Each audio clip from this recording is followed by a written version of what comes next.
My name's Andrea. I'm a physical therapist at Kepros. I work at our downtown location, and I have some extra training in sports physical therapy and a special interest in endurance athletics, particularly running, swimming, cycling, and triathlon. That's kind of what I like to do in my spare time. And I'll let Erik introduce himself as well. And then I'm Erik Bandy. I'm a physical therapist assistant at Kepros Physical Therapy. I work at our North Liberty clinic, and I myself do a lot of trail running and bicycle racing as well. So those are kind of my passions. So yeah. Okay, so since we're kind of on a virtual platform here, if you have questions as we go, feel free to put that in the group chat, and then I'll try to get to it with each slide that we go through, and then we will have kind of a time for a Q&A at the end too. So we are here to talk about heart rate zone training tonight. So just to kind of go through some background, if you're a runner, you're probably pretty familiar with kind of like a traditional training plan that you might find on the internet, and it will prescribe a weekly or daily volume of miles or time run. Some will throw in some speed work or faster tempo runs, but one of the things that's kind of a common trap that we can fall into is just doing all of your mileage at the same intensity, or just doing all of your mileage a little bit more intensely than is actually necessary, and that can cause a concept called overtraining. So with heart rate zone training, you still use that traditional plan, so it kind of goes by like long run, tempos, intervals, but setting a heart rate zone to each workout that you do sets a purpose and a plan for every run. So then on the easy days that you are really going very easy, and then on the hard days you can go really hard because you've allowed yourself time to rest and recover. So what is overtraining? So basically that's when you don't give yourself enough time to recover in between sessions. So that can happen if you have kind of a sudden increase in distance, sudden increase in intensity, or just like a high volume of endurance training. If you've ever trained for a marathon or a really long endurance event, kind of like when you hit that peak week mileage, if you're doing like 50 plus miles per week of running, I think you kind of know that feeling of just fatigue where you don't really have a lot of energy for your workouts, let alone much else. And then if you add in inadequate nutrition and sleep on top of that, as well as any high stress from just your job, daily life, and any anxiety, that doesn't allow your body the chance to recover. So that can look like fatigue. It can look like lack of motivation or lack of energy to do your workouts or to do other things. It can cause increased stress, anxiety. You might be a little bit more irritable. Your family will let you know if that's the case. You may have difficulty sleeping or concentrating. You might feel like your muscles are just weak or sore all the time. Especially right now, one thing to be aware of with overtraining is that it can make you a little bit more susceptible to illness or injury. And we don't really want to be doing anything else that might make you more susceptible to illness, especially right now. The biggest thing I want to point out here with overtraining is that you might notice that your performance goes down. So if you're someone who's run for a long time and you know you can hit a certain time on a 5K or a half marathon, and it's just not happening, that might be because of overtraining. The other thing is you might have been running for a long time and you can't seem to get past a certain time goal that you might have, or you just don't seem to get any better. And that might be because you're overtraining. You might also notice that your resting heart rate is a little bit higher than what's normal for you, or same thing with the blood pressure. Or after a workout, that it just takes a longer time for your heart rate to get back to normal. For women, if you do notice any menstrual irregularities, whether that's just irregular cycles or lack of a cycle, that can actually be an indicator of a much more serious condition. if you've heard of like female athlete triad or relative energy deficiency in sport, that can be a component of that, and it can lead to some pretty bad conditions. So if that's happening, I would definitely recommend that you speak to your doctor about that, because it can be pretty serious.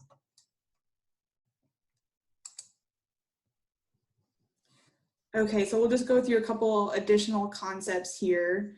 So aerobic versus anaerobic exercise. Aerobic exercise is what we know as cardio. So it's a lot lower intensity exercise. It lasts for a long time. Your body uses oxygen as its main fuel source during this exercise. And when we talk about heart rate zones, that's when you're in zone 1 through 4. Anaerobic exercise means without oxygen. So those are kind of those really short bursts of very intense physical activity. So sprinting, weightlifting, jumping, throwing, those kind of things.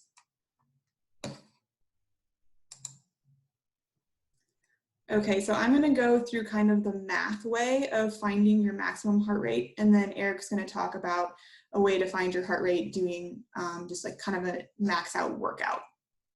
So the formula that we're using is called the Carbonin method. And it starts off the way that you're probably familiar with finding your max heart rate, which is taking 220 minus your age. So that's a good starting point, but we like to be a little bit more specific. And so that's what I'm going to take you through with this formula. So we're going to use me as an example. And if you can follow my cursor here, I'll be working kind of down here. And this is the explanation part up here. So if we start with 220 minus my age, which is 30, that gives me 190. And then if we look at, that would be my maximum heart rate. So then heart rate reserve is your max heart rate minus your resting heart rate. So max heart rate 190 minus my resting heart rate of 60 gets me to 130. And that's heart rate reserve.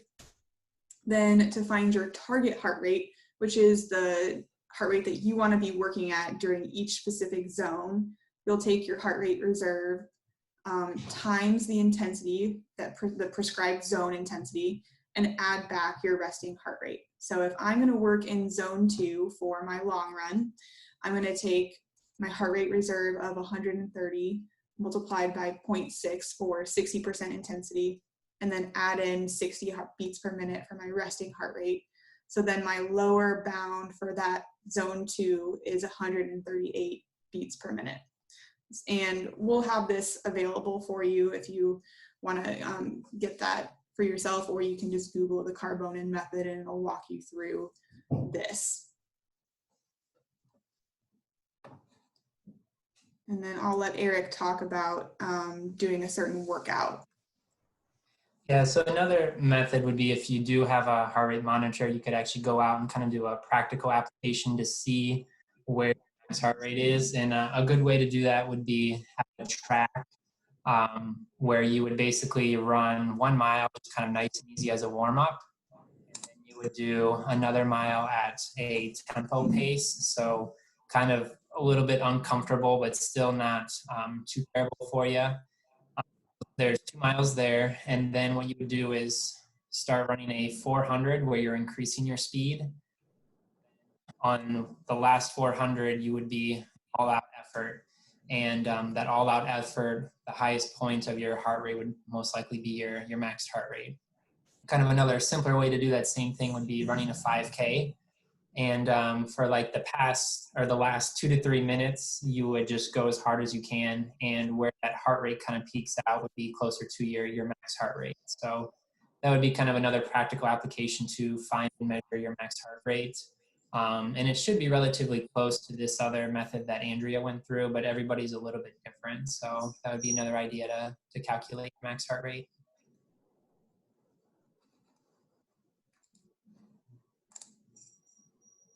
Okay, so the heart rate zones, there's 5 different zones, starting from very light all the way up to an all-out maximum effort.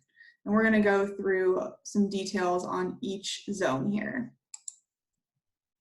So if we start with zone 1, that's kind of your warm-up intensity. So 50 to 60% of your maximum heart rate, really light efforts, like walking, light cycling. And it's important for recovery, and then it prepares you to start training at higher intensities. So even though the purpose of your workout is probably in a zone 2, you're going to go through a zone 1 warm-up before you go. So zone 2 is kind of an easy effort, 60 to 70% of your maximum heart rate. It's a light effort. It improves your general endurance. And this is probably where the bulk of your training is going to occur. So this is a good spot for your recovery runs, recovery rides, and then this is where the long run should start as well. So it's good for recovery and basic cardiovascular training, and you should feel pretty comfortable at that pace. You should still be able to hold a pretty easy conversation.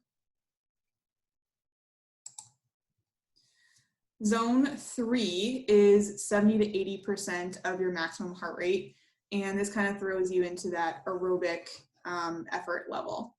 Kind of the big thing I see with a lot of recreational runners is that we do a lot of our training in zone 3 when we're supposed to be doing a recovery run in zone 2, or you push hard at the end of a recovery run that doesn't really need to be pushed hard at the end of.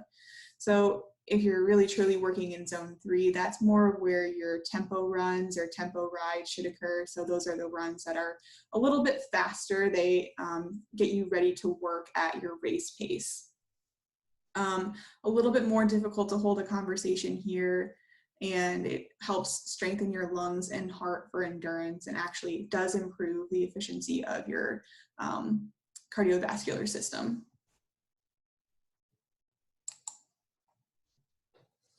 Zone 4 is 80 to 90% of your maximum heart rate, pretty uncomfortable pace, forceful breathing. You shouldn't be able to talk very well here.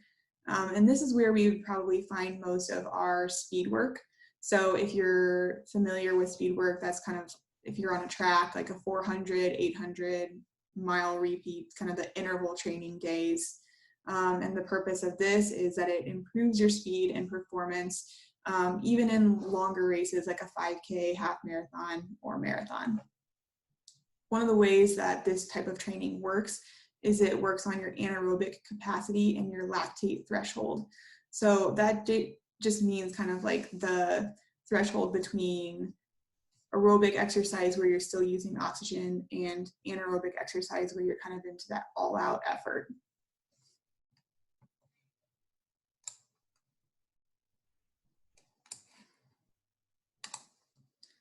And then zone 5 is your max heart rate. So we're looking at that 90 to 100%. Really can only maintain this for a few seconds up to a minute. So any sprint up to a 400 would be kind of in that zone 5.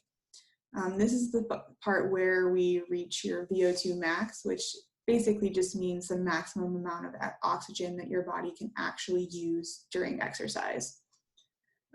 We build power and muscular endurance in this zone.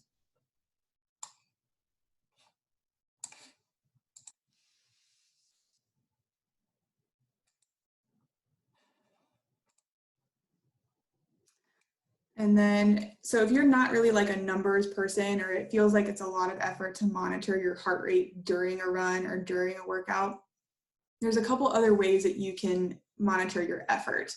So one of those ways is the rate of perceived exertion, or RPE. And this is a scale from 1 to 10. So 1 is very easy activity, 10 is all out sprinting. And so kind of in between zones, you can kind of rate how hard you feel like you're working. So on my next slide, I have a way to compare all of the different ways that we've talked about to monitor your effort. So if we look over to the left of the graph, if you're in zone 1, kind of correlates to that 50 to 60% of your heart rate, a rate of perceived exertion, right in the middle. And then the talk test is a really old, easy way of doing things, like how well can you talk while you're running or while you're working out. So this kind of compares all three of those different methods from zone 1 all the way up to zone 5, where you really shouldn't be able to speak at all.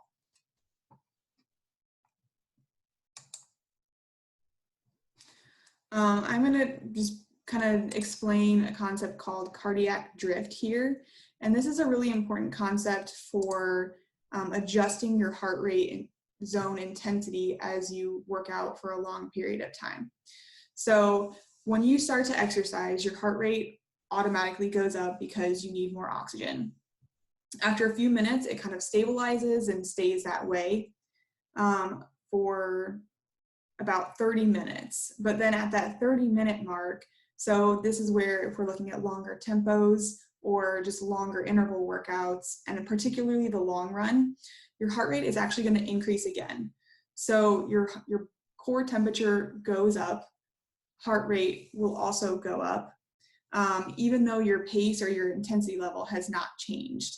So if you're just looking at your heart rate, you need to accommodate for about a 15% increase in your target heart rate zone, just so that you can make sure that you're actually getting what you need to for the long run. You can allow that extra 15%. And then when you're doing more of like the tempos or the intervals, make sure that you're working hard enough to actually put yourself into a zone 3 or 4 effort.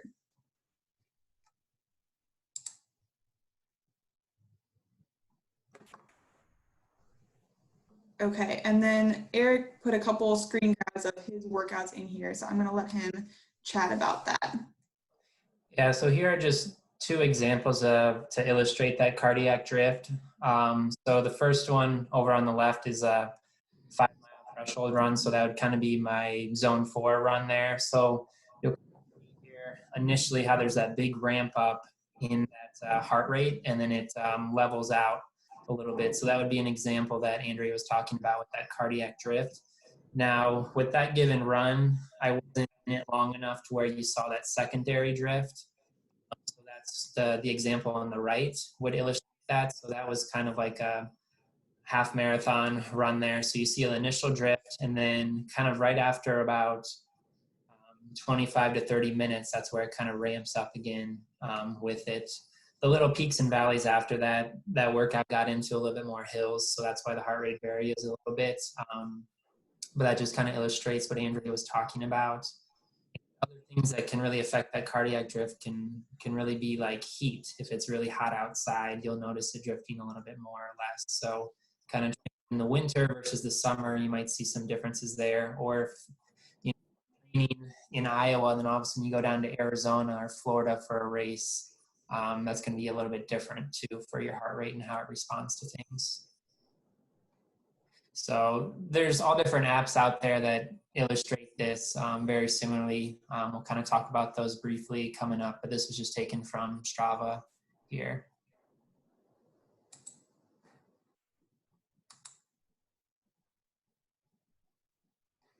Okay, so one more concept before we kind of get into the apps that Erik was talking about. So I want to talk about the concept of heart rate variability. So the heart actually is not a perfect metronome. There should be a difference in the intervals between your heartbeats. So a high heart rate variability is a good thing. It means there's a good balance between the part of your body that tells you kind of like rest and relax, and then that fight or flight. It's kind of like a little tug of war back and forth, and that causes a difference in the intervals between your heartbeats. Now, when you're running or working out, then the heart pretty much is a metronome. It's right on beat. The other things that might cause a low heart rate variability would be stress, fatigue, dehydration, or just that you really haven't allowed yourself to recover.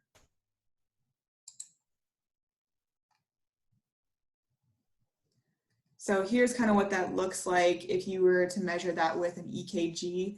So a low heart rate, there's exactly 1 second in between each heartbeat. And then with a high heart rate variability, there's a variable amount of time in between each heartbeat. Obviously, the most accurate way to measure that would be to have a doctor run an EKG on you. Most of us don't need that. you can actually just find your pulse, and if you take a big deep breath in, you'll probably notice that your heart rate increases or your pulse increases for a few seconds as you breathe in. And then if you breathe out nice and slow, you should feel your heartbeat actually slow down. So that's just a quick test that you can do. And then there are a couple of devices and apps that will actually monitor this for you as well.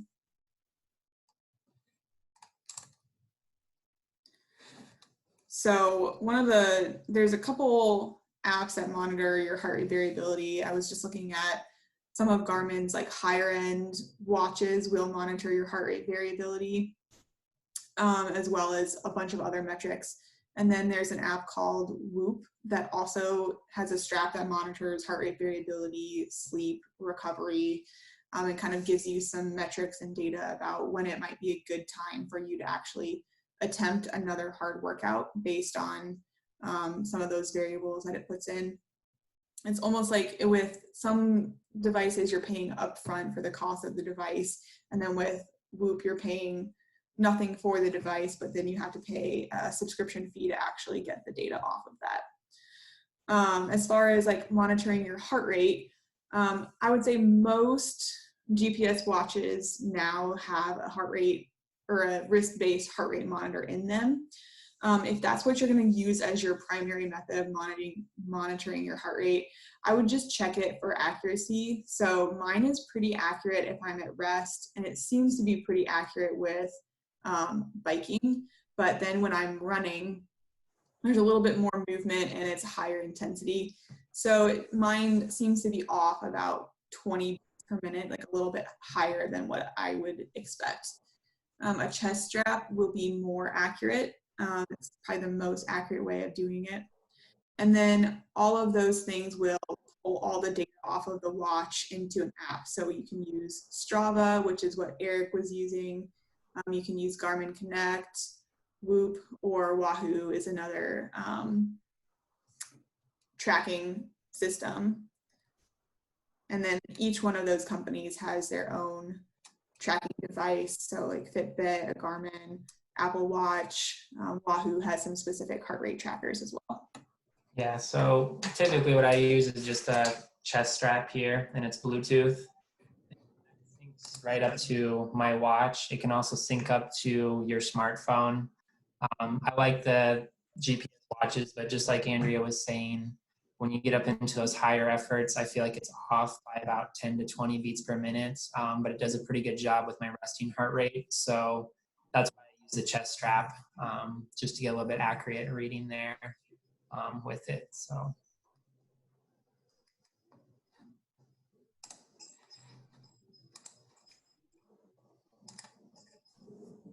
I skipped a slide. So a sample week of like how this might work. And this is just an example. This is not a prescription or plan that's good for everybody. But just kind of based on what I typically do if I'm training for like a marathon or a half marathon. I typically would choose to do my long run on a Saturday. So Sunday, I'm going to rest. Monday, I'm going to start my first recovery run. And that needs to stay in that zone 2 heart rate zone. On Tuesday, I like to do track Tuesday. That's my interval day. So I might head to the track and do 800 repeats or mile repeats. And then we want to put that at a little bit higher intensity. So looking at zone 4, or if you're doing some sprints, that might head up into zone 5. On Wednesday, depending on how my legs feel from Tuesday's workout, and also looking at some other variables like how well did I sleep, how well is my heart rate recovering from yesterday's workout, should I rest on Wednesday or should I cross train? And then Thursday, I would do a little bit faster of a workout, so a tempo run or tempo ride, and that's going to stick in that zone 3 heart rate zone. Friday, again, I'm going to make a decision about whether I should rest and recover or whether it's okay to do cross training. And then Saturday, I'm looking at that long run or long ride. If you're in kind of triathlon training, you might be doing a run and a ride on the same day. And really want to make sure we're sticking to that zone 2 training there so that we're not working a lot of miles at a high intensity, because that can really cause a lot of fatigue. Yeah. And kind of like what I go off of too is almost like the 80-20 rule. So if you think of your workout week, 80% of the time you should be going kind of easy, and that's like your zone 2 stuff. And 20% of the time you should be working hard, and that's kind of like your speed work and stuff. So just that 80-20 rule is kind of an easier way to build your week as well, kind of, and that kind of mimics what Andrea was going through too. So yeah, and I am one that I know my body tends to respond better to 4 to 5 days of workouts per week with 2 rest days. And everybody's a little bit different, but I do just want to stress the importance of rest and recovery, especially if you're looking at plans online that may have you working out pretty intensely at 5 to 6 days a week. Like, just because the plan's written that way might not be the best thing for you. And so kind of pay attention to all these variables that we've talked about and decide whether maybe you could swap out a run day for rest or cross training.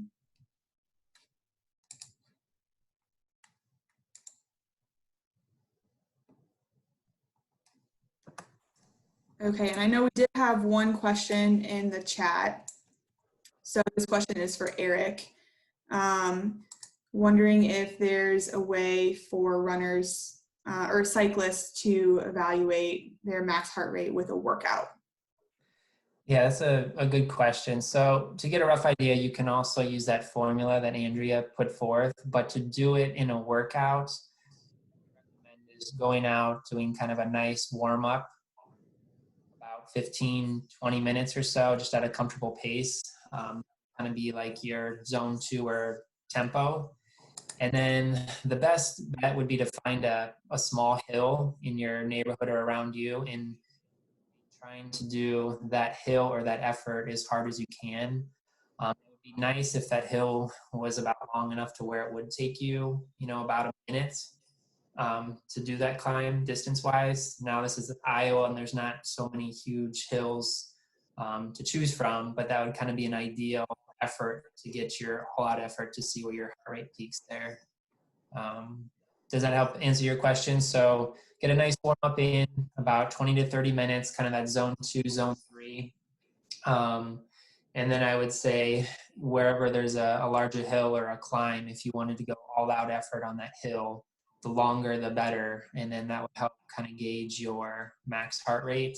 If you had a trainer inside, it would just be kind of building up your speed until you hit that peak and you can't go any harder, and trying to hold that as long as you can. That would most likely be your max heart rate.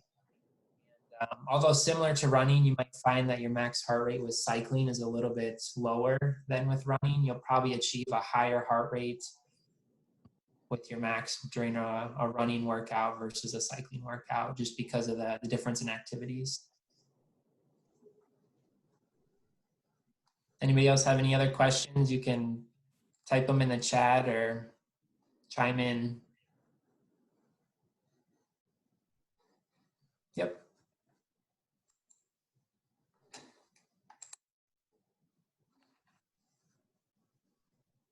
I guess, is anybody using kind of heart rate as a metric for some of their training?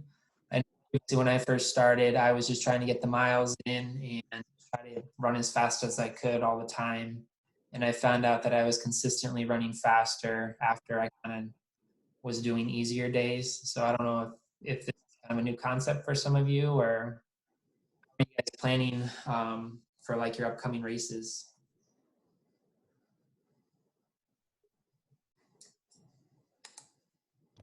This is definitely newer for me, I would say. Yeah, and I like it. It definitely helps me feel so I'm not so burnt out with workouts. Traditional plans, it was like, all right, I got to go get 4 miles in, or I got to get 7 miles in. Now there's not a whole lot of races, so I'm kind of at a loss of, okay, what do I do with my training? And now it kind of gives me a little bit of a variety and something to work for or look forward to. Okay, I got an easy, tempo run, or I got zone 2 run today, and then Friday I'm going hard intervals. So it kind of mixes it up and makes running a little bit more interesting in this time when there's not a whole lot of races to train for. So I think it's definitely something to look into. You know how some of the watches, like I think the Garmin watches and maybe some other ones have the zones built in. It'll tell you like you were in a certain zone. Do those match up with like the percentages that you guys were giving earlier? They do.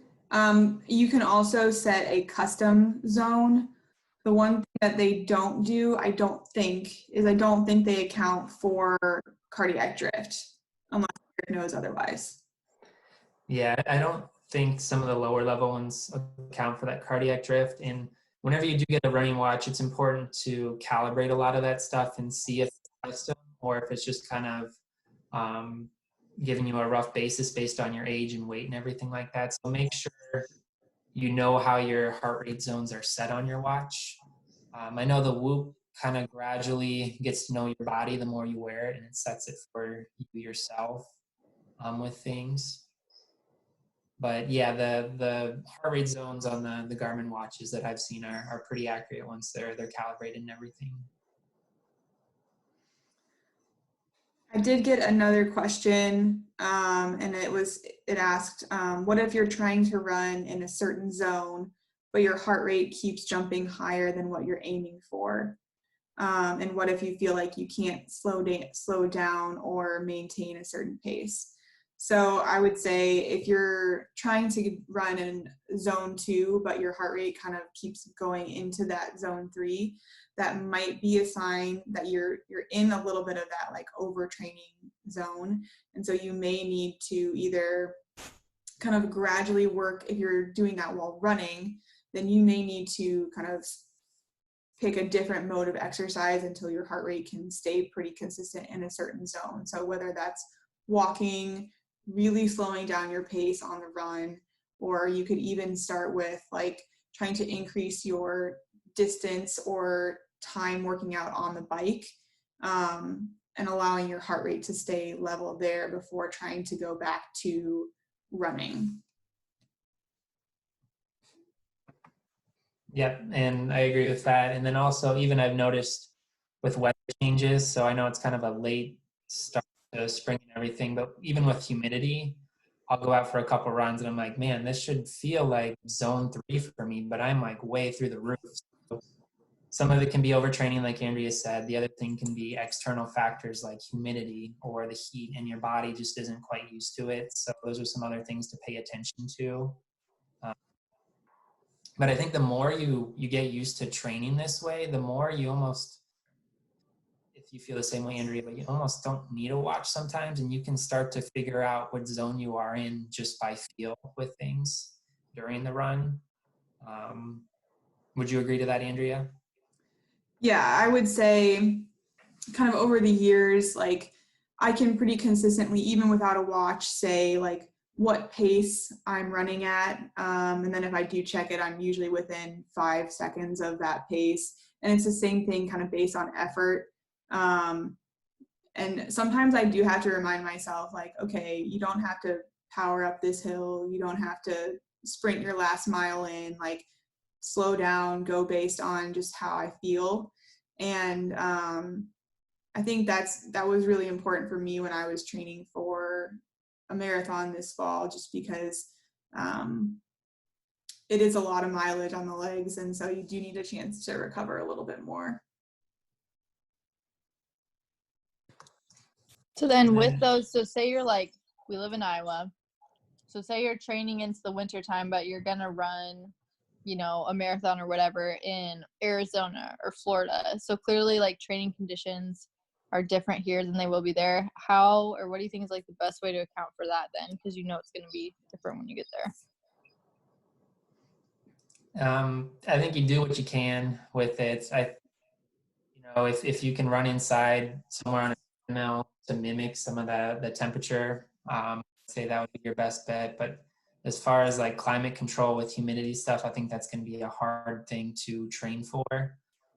heard other people who will kind of go down to the area a little bit earlier to let their bodies acclimate to it. But honestly, it takes a couple weeks for that acclimation to happen. So just if you go down 3 days before, that's not really enough time for your body to get used to it. So I think you just do what you can from a standpoint of trying to train inside with a little bit warmer temperature with things there.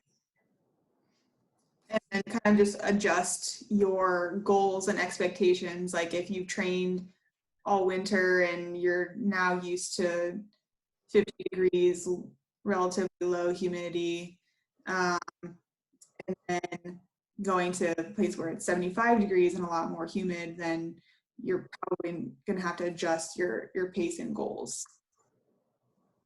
Yeah, and we had a comment on the chat there from M. Weber saying, I've read about overdressing if you're going from a colder zone to a hotter zone. And yeah, that's one of those training tips you can do. That's another good idea.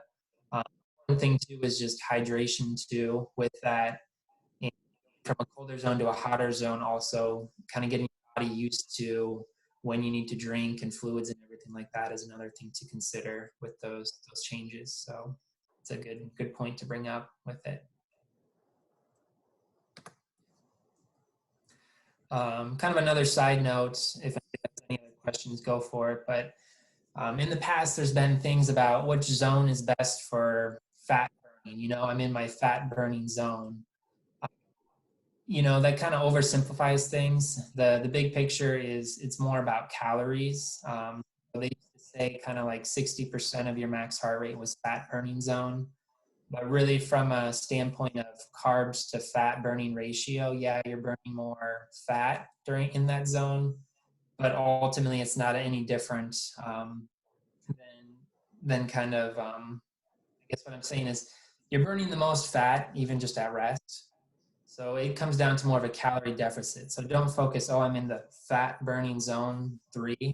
It's more about kind of the intensity and how long you're in that hard, intense zone. I kind of went on a rant there. I guess what I was trying to say is there's really no fat burning zone. It's all about how intense your workout is if you're trying to lose weight with things. But you can't go hard all the time. So that's where those other zones are important too.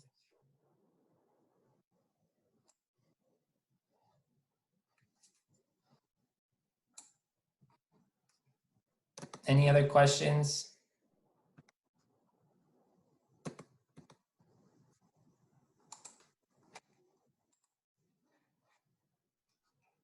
So if nobody has any other questions, I will say, like, feel free to reach out via email to either myself or Eric. Our emails are on the screen here. We have a question. I'm currently pregnant with twins, so resting heart rate is up and quicker increase in heart rate with activity. Would you just go more off of the feel versus heart rate specific? Yes.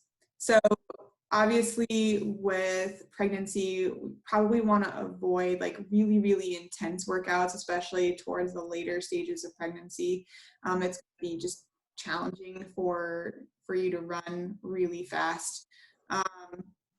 So in that case, I would definitely use like the talk test or rate of perceived exertion to kind of monitor your intensity.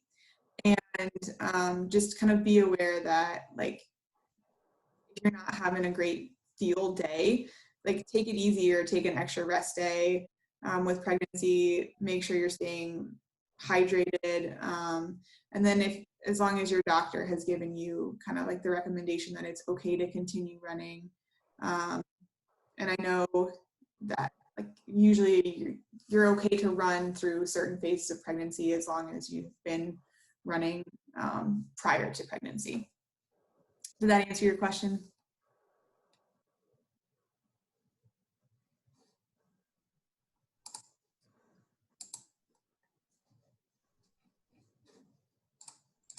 Okay. Anything else to add, Eric? No, just I appreciate you guys joining in with things, and just kind of nice to chat with the community as well. So feel free to email us if you have any other questions or anything like that. So. And then we'll we will have some copies of the slides or the information available via our Facebook page, I think within the next week or so.